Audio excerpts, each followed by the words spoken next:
ሰበር ዜና ፋኖ ተስፋ እየቆረጠ ነው፣ የሚያስታጥቋቸውም ተስፋ ቆርጠዋል ሲሉ ጀነራል መሐመድ ተሰማ መናገራቸው ተሰምቷል።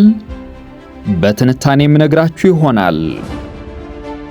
ኢራን አሜሪካ ስጋት ሆና እስከቀጠለች ድረስ የሆርሙዝ ወሽመጥ በፍጹም አይከፈትም ስትል በአቋሟ እንደጸናች ተናግራለች። ለምን የሚለውን በዝርዝር የምንፈትሸው ይሆናል። ትራምፕ የሰላም እቅድ ካቀረቡ በኋላ ሐማስ ሙሉ በሙሉ ትጥቅ ለመፍታት መስማማቱን ገልጸዋል። ዝርዝር ተይዞበታል።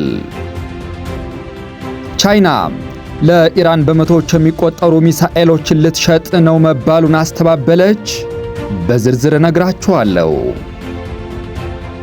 ጤና ይስጥልኝ የተወደዳችሁና የተከበራችሁ የቻናሌ ቤተሰቦች፣ እስከ መጨረሻው ድረስ አብራችሁን ስትቆዩ እነዚህንና ሌሎችንም ሰበር መረጃዎች በትንታኔ የምትሰሙ ይሆናል። ቪዲዮ ላይክ፣ የዩቲዩብ ቻናሌን ሰብስክራይብ አድርጋችሁ እንድትጀምሩ እየጋበዝኩ ወደ ዝርዝር ዜናዎች አልፋለሁ። በቀዳሚነት ፋኖ ተስፋ እየቆረጠ ነው፣ የሚያስታጥቋቸውም ተስፋ ቆርጠዋል ሲሉ ጀነራል መሐመድ ተሰማ ተናገሩ።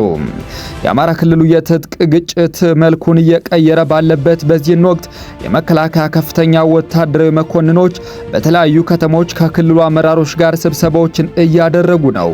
በአዊ ብሔረሰብ ዞን የምስራቅ እዝ አዛዥ ጀነራል መሐመድ ተሰማ የመሩት ስብሰባ ተደርጓል። ጀነራሉ በስብሰባው ላይ ጠላትና ጽንፈኛ ሲሉ ስለጠሩት የፋኖ ቡድን አሁናዊ ቁመና ማብራሪያን ሰጥተዋል። እንደ ጀነራሉ ገለጻ የፋኖ ቡድን አሁን ላይ ቆሞ መዋጋት የሚችልበት ቁመና ላይ አይደለም። አሁን ግዳጅ እየፈጸምን ያለነው የኢትዮጵያን መፍረስ ከሚሹ ኃይሎችና ባንዳዎች ላይ ነው የሚሉት ጀነራሉ ጽንፈኛው ቡድን ታሪካዊ የሀገር ጠላቶችን ለማንገስ የሚውተረተር ነው። የጥፋት መልእክተኛውን ሴራ ማክሸፍ ማለት የኢትዮጵያን ሰላምና ልማት ማረጋገጥ ነው ሲሉም ተደምጠዋል። ታሪካዊ ጠላቶች ሲሉ የጠሯቸውን አካላት ፋኖን በማስታጠቅና በማደራጀት ስልጣን በእጃቸው ለማስገባት ሞክረዋል ሲሉ የከሰሱ ሲሆን ነገር ግን ይህ እቅዳቸው እንደ ጉም ተኗል ብለዋል። አክለውም ጠላቶች እየተመቱ አስታጣቂዎቹም ተስፋ እየቆረጡ ነው ያሉም ሲሆን ሰራዊቱ በቡድኑ ላይ ባሳረፈው ጠንካራ ምት አሁን ላይ በዞኑ በሰፈነው ተነጻጻሪ ሰላም በአዊ ብሔረሰብ አስተዳደር የልማት ስራዎች ተጀምረዋል በማለት ተናግረዋል።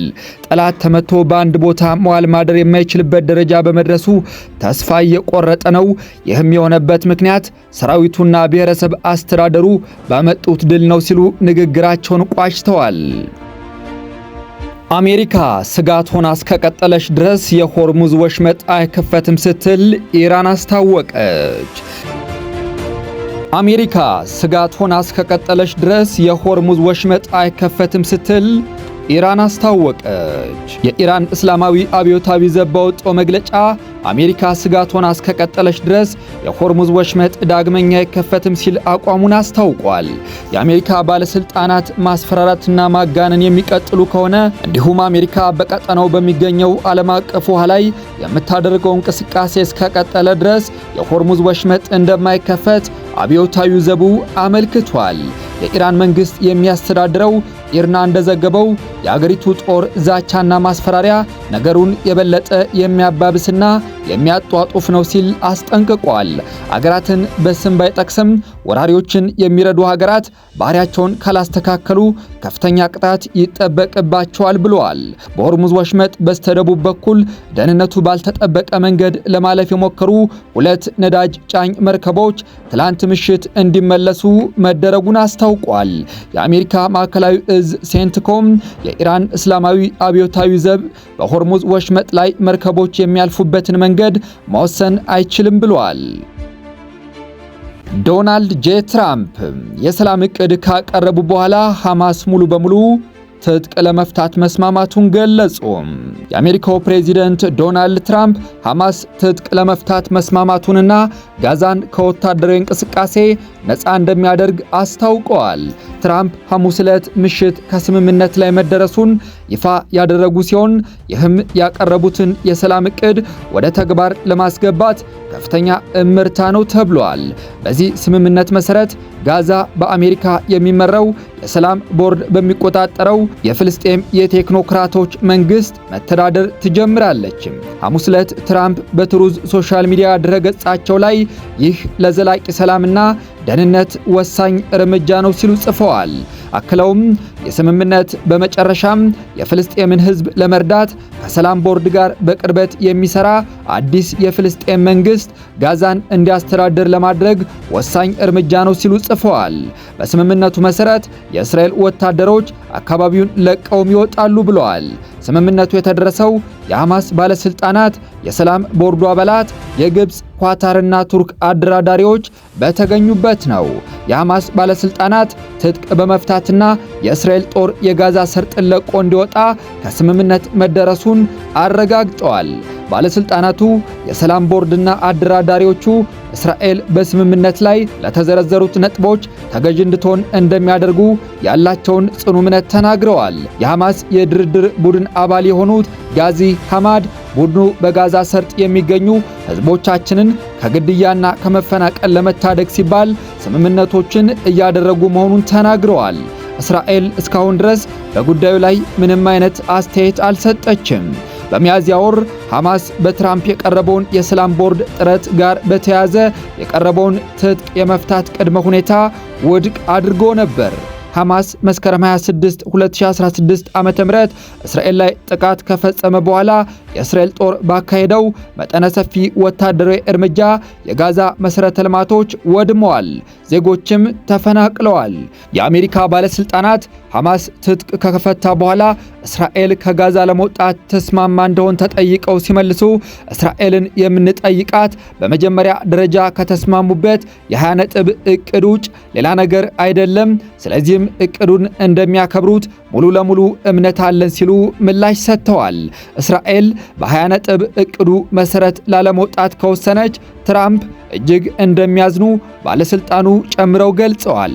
እስራኤል ጥሩ አጋርነቷን እንደምትቀጥል እንደሚያምኑም ባለስልጣኑ አብራርተዋል። ትራምፕ በበኩላቸው የትጥቅ ማስፈታት ሂደቱ ሲጠናቀቅ የእስራኤል ኃይሎች አካባቢውን ለቀው ይወጣሉ፣ እንዲሁም ዓለም አቀፉ ኃይል ጋዛ ለነዋሪዎቿም ሆነ ለጎረቤቶቿ ደህንነቷ የተጠበቀ ቦታ እንዲሆን ኃላፊነቱን ለመረከብ ከአዲሱ የፍልስጤም ፖሊስ ኃይል ጋር በጋራ ይሰራል ብለዋል። ዶናልድ ትራምፕ በማኅበራዊ ትስስር ገጻቸው ላይ አደራዳሪዎቹን ግብፅ፣ ኳታርና ቱርክን አመስግነዋል። የፈረንሳይ ዜና ወኪል የግብፅ መገናኛ ብዙሃንን ጠቅሶ ካይሮ ሁለተኛውን ዙር የተኩስ አቁም ስብሰባ እንደምታዘጋጅ ዘግቧል። ቻይና ለኢራን በመቶዎች የሚቆጠሩ ሚሳኤሎችን ልትሸጥ ነው መባሉን አስተባበለች። ቻይና ለኢራን በመቶዎች የሚቆጠሩ ከትከሻ ላይ የሚወነጨፉ የአየር መቃወሚያ ሚሳኤሎችን ልታቀርብ ነው መባሉን መከላከያ ሚኒስትሩ አስተባብሏል።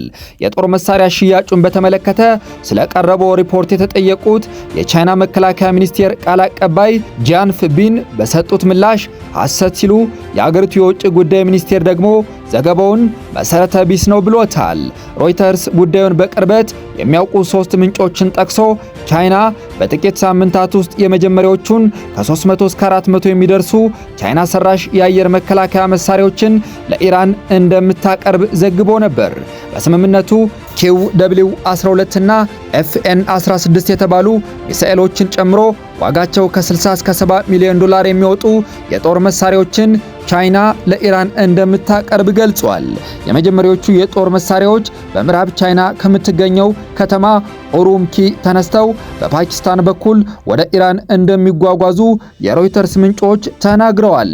ፓኪስታን በበኩሏ በእንዲህ አይነቱ የጦር መሳሪያ ዝውውር ውስጥ እጇ እንደሌለበት በመግለጽ ዘገባውን የፈጠራና የተዛባ ብለዋለች።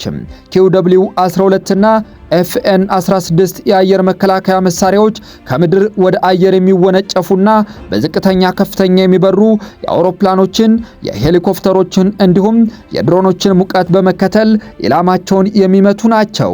ኢራን ከቻይና መሳሪያዎቹን ስለመግዛቷ የተዘገበው ለወራት በአሜሪካና በእስራኤል በተፈጸመባት ጥቃት የተዳከመውን የአየር መከላከያ ስርዓቷን መልሳ ለመገንባትና ለማጠናከር ጥረት እያደረገች ባለበት ጊዜ ነው።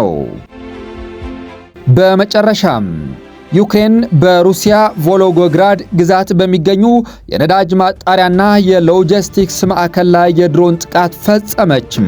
አርብ በማለዳ የዩክሬን ድሮኖች በሩሲያ በቮሎጎግራድ ግዛት በሚገኙ ስትራቴጂካዊ ቦታዎች ላይ በሰነዘሩት ጥቃት በሉኮይል የነዳጅ ማጣሪያና በዋይልድ ቤሪስ የሎጂስቲክስ ስርጭት ማዕከል ላይ ከፍተኛ ቃጠሎ መከሰቱ ተገልጿል። በጥቃቱ ሳቢያ በ44000 ካሬ ሜትር ላይ ያረፈው የዋይልድ ቤሪስ ስርጭት ማዕከል በከፊል መጎዳቱን ኩባንያው ያረጋገጠ ሲሆን የሰራተኞችን ደህንነት ለመጠበቅ ሲባል ዕቃዎቹን የመበተንና የማሰራጨት ስራው ሙሉ በሙሉ እንዲቆም ተደርጓል። እንደ ሩሲያ ባለስልጣናት ዘገባ ከሆነ በጥቃቱ ቢያንስ የ5 ሰዎች አካል ላይ ጉዳት ደርሷል። ጥቃቱ በደረሰባቸው አካባቢዎች ወፍራም ጥቁር ጭስ ወይም ሰማይ ሲወጣ የታየ ሲሆን የአደጋ ጊዜ ሰራተኞችም የተነሳውን እሳት ለመቆጣጠር በስፍራው ጥረት ሲያደርጉ ውለዋል።